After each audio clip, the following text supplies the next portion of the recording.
వక్రతుండ మహాకాయ సూర్యకోటి సమప్రభ నిర్విఘ్నం కురు మే దేవ సర్వకార్యేషు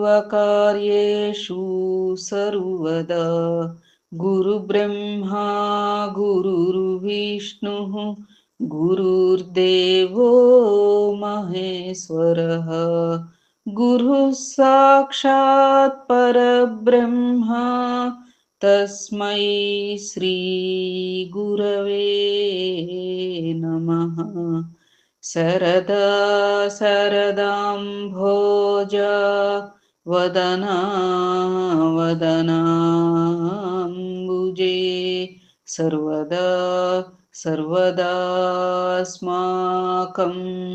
సన్నిధిః సన్నిధిం క్రియాత్. ఔదుంబరః కల్పవృక్షః కామధేనుశ్చ సంగమః. చింతామణిగురోః పాదౌ దుర్లభౌ భువనత్రయే. ఓం గం గణపతయే నమః. సద్గురవే నమః. శ్రీ మహాసరస్వత్యై నమః. ఓం ద్రాం దత్తాత్రేయాయ నమః.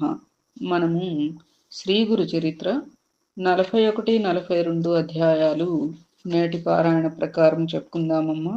40వ అధ్యాయం పరంగా మనం ఆ యొక్క నరహరి శర్మ అనే వాని యొక్క కుష్ఠురోగం శ్రీగురుల వారు ఎలా అంతమొందించారు ఆ యొక్క మేడి పుల్లకి సేవ చేయించటం ద్వారా. అంటే మేడి అనేది వృక్షమే, ఔదుంబరం వృక్షమే కాకుండా దాని యొక్క ఎండిన పుల్లలు సహితం అంత పవిత్రమైనవి అనేటువంటి అంశం కూడా మనం తెలుసుకున్నాము. అంతేకాక నరహరి శర్మ చక్కగా తన వ్యాధి రూపుమాపినందుకు గాను శ్రీగురుల వారికి స్తోత్రం ఒకటి ఎంతో భక్తిపూర్వకంగా శ్రీగురుని ప్రశంసిస్తూ చేసినటువంటి స్తోత్రం. దానిలో ఛందోదోషాలు ఉన్నప్పటికీ కూడా ఆ స్తోత్రాన్ని అలా పఠిస్తేనే ఎంతో మంచి జరుగుతుంది అని కూడా శ్రీగురుల వారు చెప్పటం అంతవరకు మనం ఆ అధ్యాయం పరంగా తెలుసుకున్నాము. నేటి అధ్యాయం రీత్యా తదుపరి కొనసాగించుకోవడానికి ప్రయత్నం చేద్దాం. శ్రీ గణేశాయ నమః. శ్రీ సరస్వత్యై నమః. శ్రీ గురుభ్యో నమః. ప్రస్తావన: పరమాత్మ వాక్కు మనస్సులకు అందనివాడు. ఆయన ఒక్కడే అయినా విప్రులు ఆయనను బహు విధాల నిర్వచించారన్న వేదమే ఆయననే రుద్రుడని విష్ణువని కూడా స్తుతించినది. కాని కలి ప్రభావం వలన శివకేశవ భేదం భక్తుల మధ్య విద్వేషానికి కారణమైంది. ద్వేషము, స్పర్ధ వంటి అసురీభావం గలవారి యజ్ఞదాన తపఃకర్మలు నిష్ఫలమని భగవద్గీత చెబుతోంది. ఆ భేదాన్ని రూపుమాపి సత్వప్రధానమైన సామరస్యాన్ని తెలపడానికి త్రిమూర్తి రూపి అయిన శ్రీ దత్తస్వామి ఈ యుగంలో శ్రీపాద శ్రీవల్లభులు శ్రీ నృసింహ సరస్వతి స్వాములుగా అవతరించారు. అందుకే శివపరమైన రుద్రాక్ష భస్మము, కాశీ విశ్వనాథుల మాహాత్మ్యం తెలిపిన శ్రీగురుడు విష్ణుపరమైన అశ్వత్థ పూజ, అనంత పద్మనాభ వ్రతాల మాహాత్మ్యం కూడా తెలిపారు. అయితే ఇట్టి వ్రతాలు సామాన్యులైన భక్తులకే తెలిపాడు గాని తీవ్ర ముముక్షువులైన సిద్ధుడు మొదలైన ముముక్షువులకు గురుసేవ ఒక్కటే చెప్పారు. ఆ వ్రతాలు ఆయన వాక్కు వలన శక్తివంతములయ్యాయి గాని భక్తులు తమకై తాము చేసినప్పుడు గాలేదు. ఈ విషయాలన్నింటినీ 41, 42, 43 అధ్యాయాలలో చూడవచ్చు. కథారంభం. శ్లోకం ఏమిటి అంటే: భజంతం కష్టతోప్యాహ సాయం దేవం పరీక్షయః గురుసేవా విధానం స శ్రీదత్త శరణం మమ. నామధారకుడు స్వామి, సర్వధర్మాలతో కూడిన శ్రీగురు చరిత్ర వింటూ ఉంటేనే నా హృదయంలో అజ్ఞానమనే చీకట్లు నశించి జ్ఞానమనే జ్యోతి వెలిగింది. ఇప్పుడు గురుస్మరణ పట్ల ఎంతో ప్రీతి కలుగుతున్నది. శ్రీగురుని ఎంతటి అవతారమూర్తి యొక్క సాన్నిధ్యం పొందిన మహాజ్ఞానులు సిద్ధపురుషులు మీరు. నా పూర్వపుణ్యం వలన అట్టి మీ దర్శన భాగ్యం కలిగింది. మా పూర్వీకులు శ్రీగురు భక్తులు ఎలా అయినారో తెలుసుకోవాలని ఉంది, చెప్పండి అన్నారు. సిద్ధయోగి ఇలా చెప్పసాగారు. నాయనా, పూర్వం శ్రీగురుడు తీర్థాటనం చేస్తూ గోదావరి తీరాన ఉన్న వాసర క్షేత్రానికి వేంచేసినప్పుడు ఆయనను భక్తితో పూజించి ఆయన ప్రేమకు పాత్రుడైన సాయందేవుడే మీ పూర్వీకుడు. అటు తరువాత శ్రీగురుడు అనేక తీర్థక్షేత్రాలను పావనం చేస్తూ పర్యటించి ఈ గంధర్వనగరం చేరారు కదా.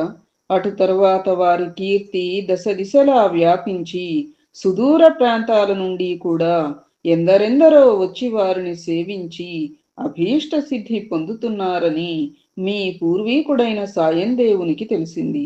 అతడందుకు ఎంతో ఆనందించి ఒకనాడు శ్రీవారి దర్శనానికి ఈ గంధర్వపురం వచ్చాడు. శ్రీగురునికి నిలయమైన ఈ గంధర్వపురం అతని కంటపడగానే అతిశయించిన భక్తి శ్రద్ధలతో అడుగడుగుకు సాష్టాంగ నమస్కారాలు చేస్తూ మఠానికి చేరుకున్నాడు. అక్కడ శ్రీగురుని దర్శించగానే అతనికి రోమాంచితమై ఆనంద భాష్పాలు రాలాయి. ఆయనకు సాష్టాంగ నమస్కారం చేసి తన జుట్టుతో వారి పాదాలను తుడిచి గద్గద స్వరంతో ఆయనను ఇలా స్తుతించాడు. ఓ పరమాత్మ, పరంజ్యోతి, నృసింహ సరస్వతి, మీరు త్రిమూర్తి ఆత్మకులే గాని మానవ మాతృలు కారు. సర్వ తీర్థాలకు ఆశ్రయమైన మీ పాదాలను దర్శించినంత మాత్రాన కోటి జన్మల పాపం నశిస్తుంది. మీ దర్శనం వలన ధన్యుడనైనాను, మా పితరులు కూడా కృతార్థులయ్యారు. ఓ సర్వవ్యాపక సద్గురు భక్తవత్సల, జయము జయము. జీవుల పట్ల కరుణయనే జలంతో నిండిన కమండలం ధరించిన మీరు సాక్షాత్తు ఆ బ్రహ్మదేవుడే. మీరు అమృతతుల్యమైన ఆ నీరు చల్లి చనిపోయిన వానిని మరలా బ్రతికిస్తున్నారు. స్వామి, దండమును ధరించిన మీరు సాక్షాత్తు దుష్టులను దండించి భక్తుల దైన్యాన్ని పారద్రోలి రక్షించే శ్రీ మహావిష్ణు స్వరూపులే. ఇప్పుడిలా సన్యాసి వేషంలో అవతరించారు. భస్మము రుద్రాక్షలు ధరించిన మీరు భక్తుల పాపాలను భవరోగాన్ని నశింపచేయగల సమర్థులు, సాక్షాత్తు శివస్వరూపులు. ఎవరి కృప వలన చచ్చినవాడు బ్రతికినాడో, గొడ్డుబరె పాలనిచ్చిందో, మేడి కట్టె వృక్షమైందో, హీనుడు ఉద్ధరించబడినాడో అట్టి మిమ్మెవరెరుగగలరు? శ్రీగురుడు సంతోషించి సాయందేవుని తలపై చెయ్యి పట్టి, నాయనా, నీవు మాకు పరమభక్తుడవు. నీ స్తోత్రం వలన మాకు సంతోషమైంది. నీ వంశస్థులందరూ మా భక్తులై చిరకాలం వర్ధిల్లుదురుగాక అని ఆశీర్వదించారు. తరువాత శిష్యులందరితో ఆయన, మీరంతా సంగమంలో స్నానం చేసి అశ్వత్థ వృక్షాన్ని సేవించి పంక్తి భోజనానికి రండి అని చెప్పి సాయందేవునితో, నీవు కూడా వారితో వెళ్ళిరా, ప్రసాదం తీసుకుందువు అన్నారు. అందరూ సంగమానికి వెళ్ళి వచ్చాక అతడు శ్రీగురునికి పూజ చేసి భిక్ష ఇచ్చాడు. అప్పుడు స్వామి అతన్ని తన ప్రక్కనే కూర్చుండపెట్టుకుని భోజనం పెట్టించారు. తరువాత అతన్ని దగ్గరకు పిలిచి, నాయనా, నీవు ఎక్కడ ఉంటున్నావు? నీ భార్యాబిడ్డలు క్షేమమా? చాలా కాలానికి కనిపించావు అన్నారు. అతడు, స్వామి, మీరు సర్వజ్ఞులు, మీకు తెలియనిది ఏమున్నది? మీ దయ వలన అందరము క్షేమమే. నా భార్యాబిడ్డలు ఉత్తర కంచిలో ఉన్నారు. నా కుటుంబ భారమంతా కొడుకులు చూచుకుంటున్నారు. కనుక నేను మీ పాదాల చెంత ఉండి సేవించుకోవాలని వచ్చాను. మీరనుగ్రహించాలి అని వేడుకున్నాడు. శ్రీగురుడు నవ్వి, నాయనా, మమ్మల్ని సేవించటం అంత సులభం కాదు. మేమా ఒక చోట ఉండేవారం కాము. ఎక్కడ పడితే అక్కడే ఉంటాం. ఒకప్పుడు ఊరిలో ఉంటే మరొకప్పుడు అడవిలో ఉంటాం. మాతో కలిసి ఉండడం, మా సేవ చేయడము కష్టం. కనుక బాగా ఆలోచించుకో అన్నారు. సాయందేవుడు, స్వామి, మేము శరణు పొందిన నన్ను దూరం చేయవద్దు. మీరుండగా నాకు భయం ఏమిటి? గురు సన్నిధికి చేర్చే పాదాలే పాదాలు, గురు పూజ చేసే చేతులే చేతులు. గురు పాదాలనంటే శిరస్సే శిరస్సు. సర్వ అభిమానాలను నివారించి పురుషార్థాలు ప్రసాదించగల గురుకృప ఉండగా నాకు భయమేమిటి? నేను మీ చెంతనే ఉండి మీ పాదసేవ చేసుకుంటాను, అనుజ్ఞయియండి అని పట్టుబట్టాడు. అప్పుడు శ్రీగురుడు, నీకు అంత దృఢభావముంటే అలానే చెయ్యి అని అంగీకరించారు. అతడు స్వామి సన్నిధిలో 3 నెలలు ఉన్న తరువాత ఒకనాటి సాయంత్రం శ్రీగురుడు శిష్యులనెవ్వరినీ రావద్దని చెప్పి సాయందేవుణ్ణి ఒక్కడినే తీసుకుని సంగమానికి వెళ్ళారు. ఇంతలో మరికొందరు శిష్యులొచ్చి సంగమ స్నానం చేశారు. సాయం సంధ్యోపాసన అయినాక శ్రీగురుడు అశ్వత్థ వృక్షం క్రింద కూర్చుని కొంతసేపు శిష్యులతో మాట్లాడారు. కొంతసేపటికి వారంతా గాణగాపురం వెళ్ళిపోయారు. శ్రీగురుడు సాయందేవుడు మాత్రమే అక్కడ ఉన్నారు. అప్పుడు అతన్ని పరీక్షించదలచి శ్రీగురుడు ఒక లీల చేశారు.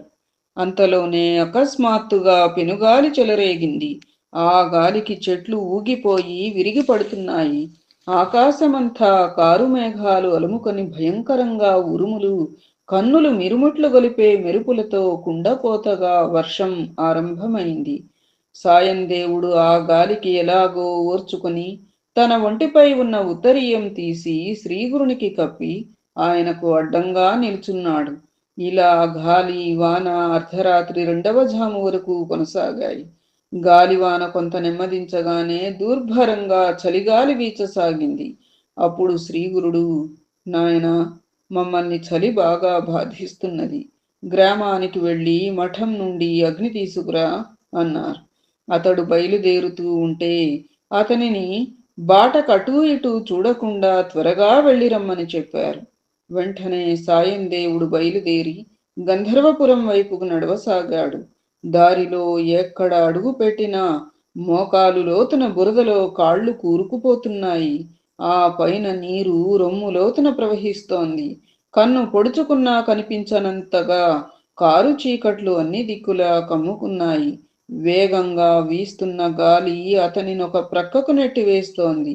ఎలాగో అతడు శ్రీగురుని స్మరిస్తూ చీకట్లో తడుముకుంటూ మెరుపుల వెలుగులో దారి చూచుకుంటూ బాట కనిపించినంత దూరం పరిగెడుతున్నాడు. చివరకు ఎలాగో అతడు మఠం చేరి అక్కడి సేవకులను నిద్రలేపి వారి నుండి కుండలో నిప్పులు తీసుకుని తిరిగి బయలుదేరాడు. శ్రీగురుడు తన ప్రక్కలకు చూడకుండా ఎందుకు సాగిపోమ్మన్నారో తెలుసుకోవాలన్న కుతూహలం తీవ్రమై నెమ్మదిగా కుడిపక్కకు చూచాడు. అటు ప్రక్కన 5 పడగలు గల భయంకరమైన త్రాచుపాము కనపడింది. అతడు కొంచెం ప్రక్కకు తప్పుకుని భయంతో వేగంగా నడుస్తూ నెమ్మదిగా ఎడమ ప్రక్కకు చూచాడు. అటు ప్రక్కన కూడా మరొక భయంకరమైన పాము అతని వెంటనే వస్తోంది. అతడు భయంతో మతిపోయి బాటలోని ఎత్తుపల్లాలు కూడా పట్టించుకోకుండా పరిగెత్తసాగాడు. అతడెటు పోతే అటు అంత వేగంగాను పాములు తరుముకొస్తున్నాయి. అతను గుండె దడపుట్టి దిక్కుతోచక పొదల మధ్యకు పోయాడు. ఎటు పోవాలో తెలియక భయంతో తననా పాముల బారి నుండి రక్షించమని మనస్సులోనే శ్రీగురుని ప్రార్థించుకోసాగాడు. వెంటనే అతనికి భయం తగ్గి ఒక చక్కని బాట చిక్కింది. దాని వెంట పోగా కొద్దిసేపట్లోనే సంగమం వద్దనున్న రావి చెట్టు అతనికి కనిపించింది. ఆ ప్రాంతమంతా వేల కొద్ది దీపాలతో వెలిగిపోతున్నట్లు కనిపించింది. అక్కడ నుండి వేదఘోష అతనికి చక్కగా వినిపిస్తున్నది. అతను అటువైపుగా వెళ్ళి శ్రీగురుని సమీపించేసరికి అక్కడ ఆయన ఒక్కరే ఉన్నారు. అతనికి ఆ భయం వలన వర్షం ఆగిందన్న విషయం కూడా తెలియలేదు. ఆకాశంలో మబ్బులు ఎప్పుడు తొలగిపోయాయో గాని పిండి ఆరబోసినట్లు పండు వెన్నెల వచ్చింది. అతడు ఆ పాత్ర క్రింద పెట్టి నిప్పును ప్రజ్వలింపచేశాడు. భయం తగ్గిపోయి అతను గురువు కేసి చూచేసరికి ఆ 2 పాములు ఆయనకు నమస్కరించి వెళ్ళిపోతున్నాయి. వాటిని చూడగానే అతనికి మరలా భయమేసింది. శ్రీగురుడు నవ్వి, భయపడవద్దు, నిన్ను రక్షించడానికి ఆ పాములను మేమే పంపాం. గురుసేవ ఎంత కఠినమైనదో తెలిసిందా? కనుక ముందుగా ఆలోచించుకుని తగిన భక్తి విశ్వాసాలు ఉంటేనే అందుకు పూనుకోవాలి. కలి ప్రభావం వలన ఇంద్రియ చాపల్యము, అపప్రచారాలు మొదలైన అవరోధాలు ఎన్నో వస్తాయి. అయినా చలించకుండా నిశ్చలంగా గురుసేవ చేస్తే గురుకృప వలన సర్వము సిద్ధిస్తుంది. యజ్ఞయాగాదులు చేసేవారికి ఎన్నో విఘ్నాలొచ్చి అవి తేలికగా నిష్ఫలమవ్వవచ్చు. గురువు దగ్గరే ఉంటూ విశ్వాసంతో సేవ చేసేవాడు తేలికగా అభీష్టాలు నెరవేరి కృతార్థుడవుతాడు.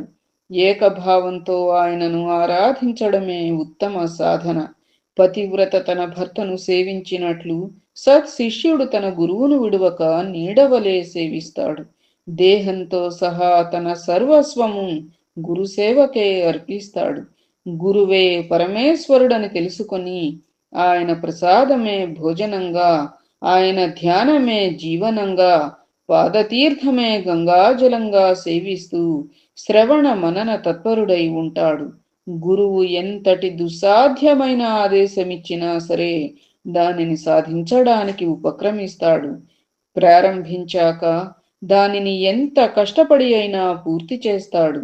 అలా చేస్తే వాడిని చూచి యమధర్మరాజు కూడా భయపడి తొలగిపోతాడు. అప్పుడు సాయం దేవుడు నమస్కరించి, స్వామి, నేను ఏమీ తెలియని వాడిని. కృపతో గురుభక్తి ఎలాంటిదో వివరించండి. దాని సహాయంతో స్థైర్యం చిక్కించుకుని మీ చెంతనే ఉండి సేవిస్తాను అన్నాడు. అప్పుడు శ్రీగురుడు ఇలా బోధించారు. నాయన, చెబుతాము వినుము. నీవు ఇక రాత్రి అయిందో బ్రాహ్మీ ముహూర్తం అయిందో అన్నది పట్టించుకోకుండా వినాలి. సత్కాలక్షేపం అవుతుంది. పూర్వం పార్వతీదేవికి పరమేశ్వరుడు బోధించిన గురుభక్తి తత్వం నీకు చెబుతాను. ఏమిటమ్మా అది? శ్రీ గురు గీతే కదా, మనందరం పారాయణ చేశాం కదా చాలాసార్లు. మన ఛానల్లో కూడా చక్కగా పొందుపరచబడి ఉంది కదా.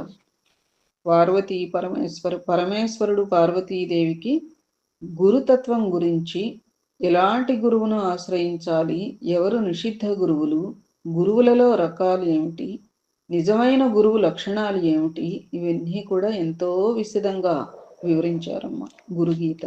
సద్గురువు చెప్పినటువంటి, పారాయణ చేయమని చెప్పినటువంటి గ్రంథాలలో గురుగీత కూడా అత్యంత విశేషమైనది. శివుడు ఇలా చెప్పాడు, దేవి, గురువే ఈశ్వరుడన్న దృఢమైన విశ్వాసంతో ఆయనను సేవించడం వలన సర్వ సిద్ధులు కలుగుతాయి. అట్టి ఫలితమే తపో అనుష్ఠానాదుల వలన చాలా కాలానికి గాని సిద్ధించదు. యథావిధిగా గురుని సేవించే వారికి యజ్ఞాది కర్మలు చేయని లోటు కలగదు. పూర్వం త్వష్టయనే బ్రాహ్మణ బాలునికి 8వ సంవత్సరంలో ఉపనయనం చేసి వేదాధ్యయనానికి గురువు వద్దకు పంపారు. ఆ బ్రహ్మచారి చక్కగా గురుసేవ చేస్తున్నాడు.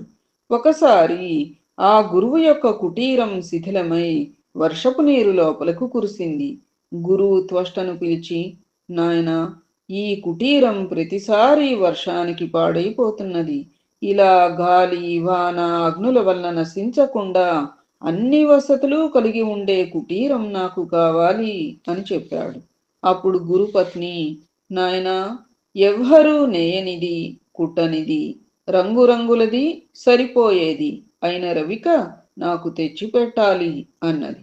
ఇంతలో గురుపుత్రుడు వచ్చి, అన్నా, నాకు మట్టి అంటనివి, నీటి మీద నడిపించగలవి, ఎప్పుడూ సరిపోయేవి అయిన పాదరక్షలు కావాలి అని చెప్పాడు. అప్పుడే చిన్న పాప అయిన గురుపుత్రిక కూడా వచ్చి, అన్నా, నా చెవులకు కుండలాలు, ఆడుకునేందుకు ఒక బొమ్మరిల్లు కావాలి.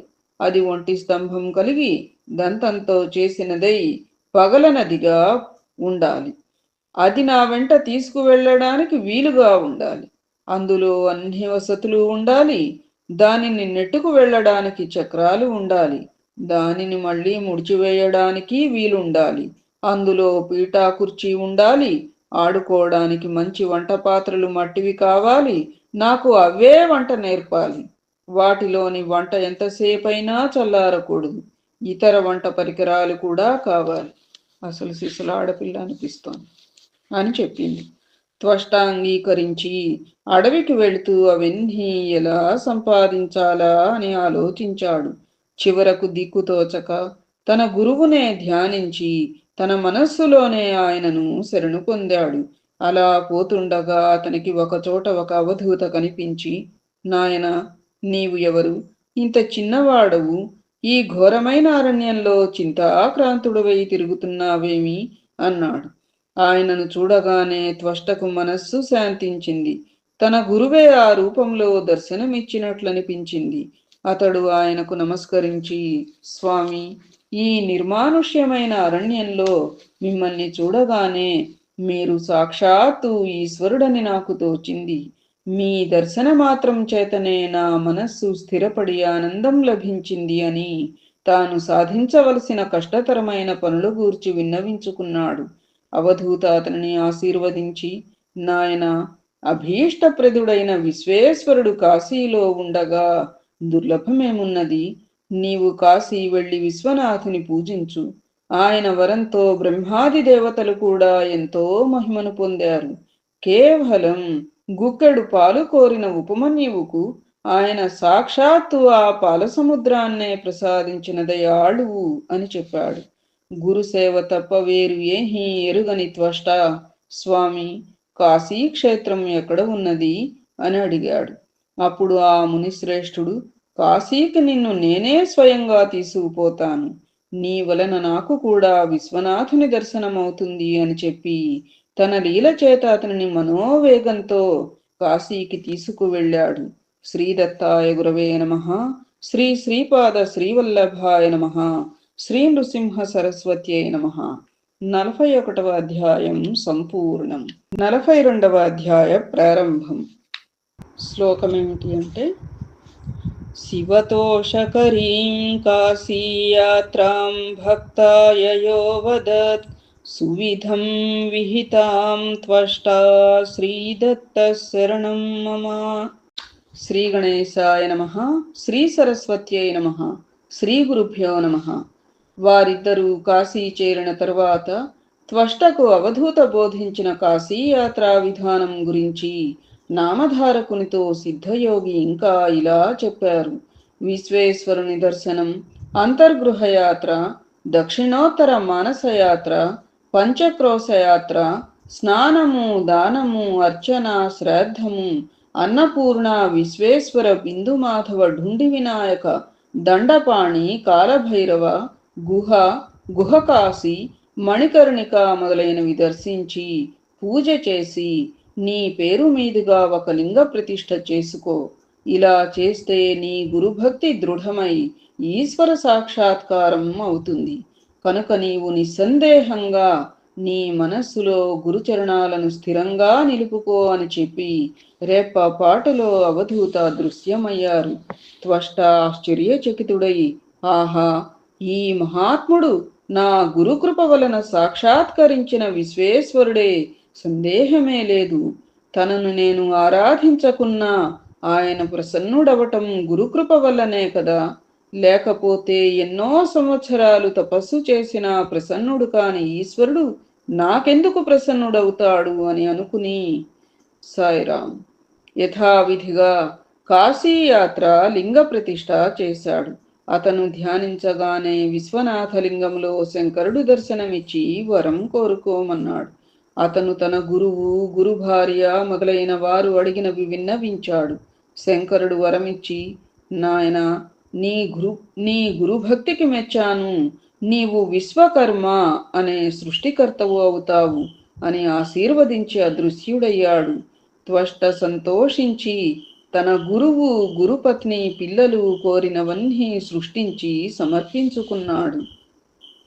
గురువు సంతోషించి అతనికి జ్ఞానము, సర్వసిద్ధులు, నవనిధులు, యశస్సు కలిగేలా ఆశీర్వదించారు. కనుక గురుభక్తి వలన సాధ్యముగానిది ఏమీ లేదు. గురుభక్తునికి ముగ్గురు మూర్తులు వసులవుతారు. గురువు లేక మోక్షం సిద్ధించదు అని. ఇక్కడ ఏమిటి అంటే, అసలు ఈ యొక్క త్వష్ట కథ ఒక భావగర్భితమైన కథ అని చెప్పి, వివేకంతో కూడినటువంటి గురుభక్తియే గురువు కోరిన కుటీరం. కుటీరం అడిగారు కదా గురువు గారు. ఎండ, వాన, అగ్ని వీటికేది కూడా అది ప్రభావితం కాకుండా ఉండేటువంటిది. అట్లా ఆ కుటీరం ఏమిటయ్యా అనంటే గురుభక్తియే గురువు కోరిన కుటీరం. చిత్ర విచిత్రము నామరూపాత్మకము అయిన విశ్వమే జగన్మాత స్వరూపమన్న దృఢ భావనయే గురుపత్ని కోరినటువంటి రవిక. యమనియమాలతో నిగ్రహించబడిన మనస్సే గురుపుత్రుడు కోరిన పాదరక్షలు. అది ఎందుకంటే ఎప్పుడూ సరిపోయేవిగా ఉండాలి, నీటి మీద నడవగలగాలి అని చెప్పి అడిగారు కదా. అది ఏమిటి? యమనియమాలతో నిగ్రహించబడిన మనస్సే గురుపుత్రుడు కోరిన పాదరక్షలు. ఇలా బాహ్యాభ్యంతరాలలో పరిశుద్ధమునర్చబడిన అవయవ ధాతుమయమైన మానవ దేహమే గురుపుత్రిక కోరిన బొమ్మరిల్లు. ఇవన్నీ ఈశ్వరానుగ్రహం సద్గురు సేవ వలన కలుగుతాయి. దృఢ నిష్ఠతో గురుసేవ చేయడం వలన తాను కోరకున్న త్వష్టకు బ్రహ్మపదం లభించింది అని పరోక్షంగా ఈ కథ సారాంశం. ఏమ్మా, శ్రీగురుడు గురుసేవ ప్రాశస్త్యం చెప్పడమయ్యేసరికి సూర్యోదయమైంది. సాయం దేవుడు శ్రీగురునికి నమస్కరించి ఆనంద పారవస్యంతో, ఓ కృపామూర్తి, నాకిప్పుడు ఒక అపూర్వమైన దర్శనమైంది. మీరీ కథలో భాగంగా కాశీయాత్ర వివరిస్తూ ఉంటే నేను మీతో కలిసి కాశీ క్షేత్రం దర్శించినట్లు అనుభవమైంది. అది నిద్రావస్థో లేక స్వప్నమో తెలియడం లేదు. జగద్గురు, మీ నిజతత్వము తెలియని మూఢులకు విశ్వేశ్వరులైన మీరు మానవులుగా కనిపిస్తున్నారు. మీరు ఎక్కడ ఉంటే అదే కాశీ అని అంటూ ఉంటే అతని శరీరమంతా రోమాంచితమై కంఠం గద్గదమైంది. అతను ఇలా శ్రీగురుని స్తుతించాడు. మొదట అద్వయులుగా ఉండి సంకల్పమాత్రాన ఈ బ్రహ్మాండ రూపం ధరించి మరలా దానిని పాలించడానికి అవతరించిన ఓ నృసింహ సరస్వతి, మీ పాదపద్మములకు వందనములు. కలి ప్రభావం వలన ధర్మం నశించి యజ్ఞయాగాదులు కరువైనప్పుడు దేవతల ప్రార్థనను అనుసరించి భూమిపై అవతరించి ధర్మాన్ని పునరుద్ధరిస్తూ లోకానికి జ్ఞానజ్యోతిని అనుగ్రహిస్తున్నవో నృసింహ సరస్వతి, మీ పాదపద్మములకు నమస్కారములు. సంసార సాగరంలో మునిగియున్న భక్తులను తరింపచేయడానికి అవతరించి చతుర్థాశ్రమం స్వీకరించి లోకోద్ధరణ చేస్తున్నవో నృసింహ సరస్వతి, మీ పాదపద్మములకు నమస్కారములు. స్వామి, మీ చరిత్ర చిత్రమైనది. మీ కీర్తి భూమండలమంతా వ్యాపించింది. మూగవానికి మాట్లాడే శక్తిని అనుగ్రహించారు. గ్రుడ్డివారికి దృష్టి, గొడ్రాలికి సంతానం, ఎండుకట్టెకు ప్రాణం, విధవరాలికి సౌభాగ్యం, భక్తులకు సిరి సంపదలు ప్రసాదించారు. ఓ నృసింహ సరస్వతి, మీ పాదపద్మములకు నమస్కారములు. పాపాన్ని దారిద్ర్యాన్ని పోగొట్టి జగత్తుకు జ్ఞానజ్యోతి ప్రసాదిస్తూ కామధేనువు మరియు కల్పవృక్షాల వలె భక్తులకు కోరినవన్నీ నెరవేరుస్తూ ముముక్షువులకు ముక్తిని కూడా మీరు అనుగ్రహిస్తున్నారు. వేదాలకు కూడా అతీతమైన స్వరూపం గలవో నృసింహ సరస్వతి, మీ పాదపద్మములకు నమస్కారములు. సాయిరాం. ఓ గురుమూర్తి, మీ పాదపద్మములను నిత్యము స్మరించే వారికి సర్వ తీర్థక్షేత్రాలను సేవించిన ఫలము, వాటిని దర్శించిన వారికి వేలాది అశ్వమేధయాగాలు చేసిన ఫలితము ప్రసాదిస్తున్నవో నృసింహ సరస్వతి, మీ పాదపద్మములకు నమస్కారములు. వేదాలకు కూడా మీ నామమాహాత్మ్యం అంతుపట్టనిది. సకల భువనాధిపతులైన మీ పాదద్వయాన్ని నా హృదయ కమలంలో నిలుపుకొని మనసారా మరలా నమస్కరిస్తున్నాను. ఓ నృసింహ సరస్వతి స్వామి, మీ పాదపద్మములకు నమస్కారములు. శ్రీ సద్గురు, నన్ను రక్షించు. వేదాలకు కూడా అంతుపట్టని మీ పరిశుద్ధమైన చరిత్రను నేను ఏమి వర్ణించగలను?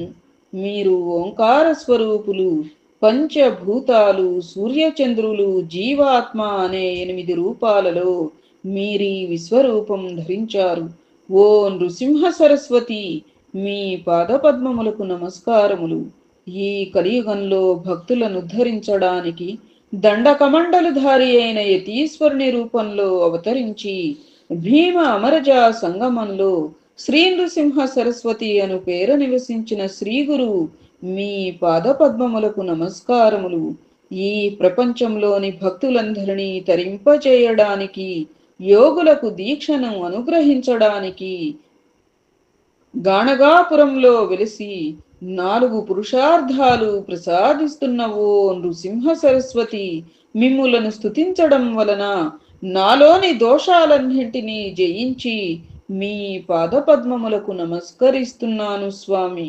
శ్రీ గురు స్తోత్రమైన ఈ అష్టకాన్ని నిత్యము పఠించిన వారికి బలము, సంపద, సద్బుద్ధి, వర్చస్సు, పుత్ర పౌత్రాభివృద్ధి, ఆయురారోగ్యాలతో కూడిన ఐహిక సౌఖ్యానికి తోడు అటు తరువాత ముక్తి కూడా లభించగలదు. శ్రీగురుడు సంతోషించి, నాయనా, నీకు కాశీ దర్శనమైంది గదా, ఇందువలన నీ వంశంలో 21 తరాల వారికి కాశీయాత్రా ఫలం సిద్ధించింది. నీవు మా దగ్గర ఉండి మా పాదసేవ చేసుకో. కానీ అలా చేయాలి అంటే ఆ మ్లేచ్ఛరాజు సేవలో ఉండకూడదు. కనుక నీ భార్యాబిడ్డలను తీసుకొని వచ్చి గంధర్వ నగరంలో ఉండు అని చెప్పి అతనిని వెంటబెట్టుకొని గ్రామంలోని తన మఠానికి తిరిగి వచ్చారు. సాయం దేవుడు ఆ ప్రకారమే స్వగ్రామానికి వెళ్ళి భార్యాబిడ్డలను తీసుకుని ఒక భాద్రపద శుద్ధ చతుర్దశి నాటికి గంధర్వపురం చేరాడు. అతడు శ్రీగురుని దర్శించి, త్రిమూర్తి, మాలకాకి మానస సరోవరంలో మునిగి రాజహంస అయినట్లు మీ దర్శన మాత్రం చేతనే మా పాపాలన్నీ నశించిపోతాయి. గంగాజలము పాపాన్ని, చంద్రుడు తాపాన్ని, కల్పవృక్షము దైన్యాన్ని పోగొట్టగలదు. కాని పాప తాప దైన్యాలను మూడింటిని మీ దర్శనమే పోగొట్టగలదు. మీ కృప సర్వపురుషార్థాలను వెంటనే ప్రసాదించగలదన్న శృతివాక్యం నాకు ఇప్పుడు అనుభవమైంది అని మైమరిచి గంతులేస్తూ తన మాతృభాష అయిన కన్నడంలో ఇలా స్తుతించాడు. భూమిపై భక్తుల పాలిటి భాగ్యనిధి అయి అవతరించిన శ్రీ నృసింహ సరస్వతిని నేను చూడగలిగాను. భక్తితో ధ్యానించే వారికి సుఖమిచ్చే జగత్పతి అయిన మీ చరణ కమలాలు నేను దర్శించగలిగాను. సంసారంలో తప్పిస్తున్న భక్తులకు అభీష్టాలిచ్చి యోగులకు యోగ సిద్ధిని అనుగ్రహించే శ్రీ నృసింహ సరస్వతి దర్శన భాగ్యం నేడు కలిగింది. మహావాక్యాలుగా చెప్పబడిన పరతత్వమే సగుణమై సత్పురుషులను ఉద్ధరించడానికి దండ కమండలములు ధరించి యతి సార్వభౌముడిగా అవతరించిన ఓ నృసింహ సరస్వతి, నేడు నాకు మీ దర్శనమైంది. భక్తపాలుడు, దయాసముద్రుడు అయిన మీ పాదస్పర్శ వలన ఈ గంధర్వపురం భూకైలాసమైంది. అట్టి మీ పాద దర్శనం నేడు నాకు లభించింది. ఏతులు అనే నక్షత్రాల మధ్య చంద్రుని వలె ప్రకాశిస్తున్న మీ దర్శనం నేడు కలిగింది. మీ యతి రూపంలో భక్తజనుల మహాభాగ్యమై సాకారమై వెలిసింది.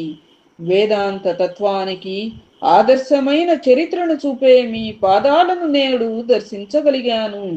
భక్తులను రక్షించడంలో జాగు చేయని ఓ దయాఘన, నీకు జయము జయము. సాయిరాం.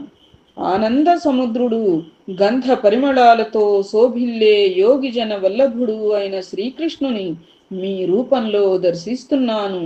ప్రకృతి పురుషుల అభేదాన్ని నరసింహ ప్లస్ సరస్వతి అను పేర సార్థకమునర్చిన సద్గురువు రూపంలో సంచరిస్తున్న శ్రీ మహావిష్ణువును నేను దర్శించుకున్నాను.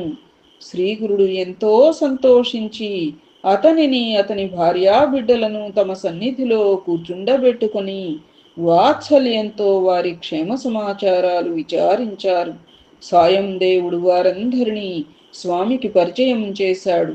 అతని కొడుకులిద్దరూ నమస్కరించినప్పుడు ఆయన వారి శిరస్సులపై చేయి ఉంచి ఆశీర్వదించారు. అప్పుడు సాయం దేవుని పెద్ద కుమారుడైన నాగనాథుని చూపిస్తూ ఆయన, సాయం దేవా, ఇతను సిరి సంపదలతో చిరకాలం జీవిస్తాడు. వీడే మా నిజమైన భక్తుడు, మాకు ప్రీతిపాత్రుడు. వీడి కీర్తి ఎంతగానో విస్తరిస్తుంది. ఇతను వంశోద్ధారకుడవుతాడు. సౌభాగ్యవతి అయిన నీ భార్య పతివ్రత. మీకు ఇంకా 4 కొడుకులు కలుగుతారు. మ్లేచ్ఛుని సేవించడం వలన ఈ పుణ్యం నశిస్తుంది కనుక నీవది విడిచిపెట్టి మా వద్దనే ఉండు అని అతని భార్యా పిల్లలను కూడా అందుకు ఒప్పించినారు. తరువాత సాయం దేవునితో, స్వామి, మొదట వీరిని తీసుకుని సంగమానికి వెళ్లి స్నానం చేసి అశ్వత్థాన్ని పూజించుకునిరా అని చెప్పారు.